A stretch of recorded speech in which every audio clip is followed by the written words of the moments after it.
Good morning, welcome to Headline Focus here live on Core Politics with me, Rob Double. It is Tuesday the 30th of January 2018. Let's have a look at what's making the political headlines today. So to start off with, the leaked UK Brexit report. Now, this is going to be all over the news today. It's certainly been all over the news this morning. And credit to BuzzFeed News who've broken this story.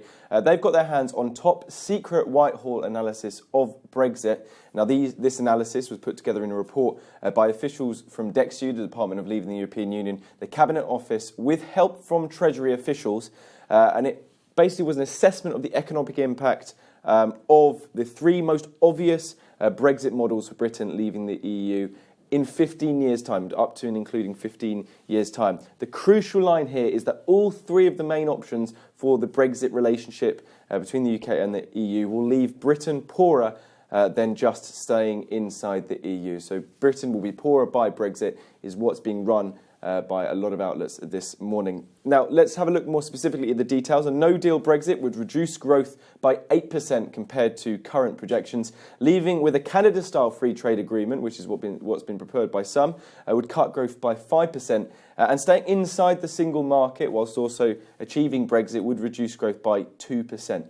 So the reports also indicate that the benefits of the new free trade arrangements we can make once we've left the EU, particularly with countries such as the US, will not be able to increase the productivity in the UK than if we just stayed in the EU and maintained the trade relationships we have with the EU. Particularly, it would only be a boost of 0.2% over 15 years from a deal with the US, a free trade deal with the US. Obviously, one of the key Brexit claims was that if we were able to leave the EU, we were able to forge our own trade agreements with big countries and therefore being able to find lucrative deals there. This comes all against the backdrop of what happened yesterday in Brussels, where the EU agreed its principles of negotiations for Michel Barnier for this transition period. Very clear red lines being drawn up and very clear discussions which are going to happen.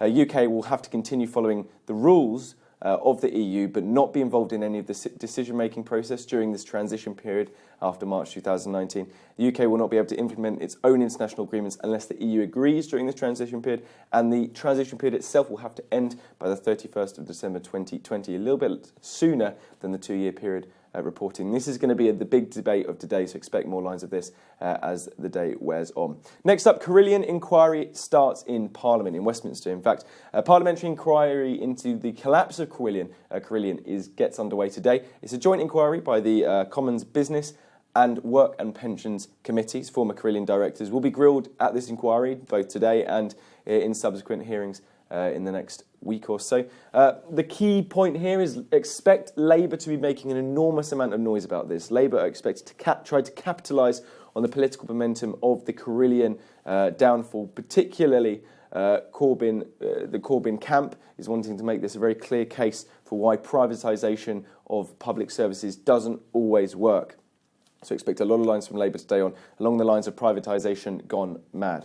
One more story then comes from Downing Street. Theresa May, the Prime Minister, is off to China today after lunch. She flies with Liam Fox, the International Trade Secretary, and a 50-strong business delegation because it's a 3-day trade mission she's doing over there. She's expected to be back in the UK on Friday night. Private talks with China's President Xi Jinping scheduled for Thursday morning. And this comes, however, at the backdrop. May flies out from the UK.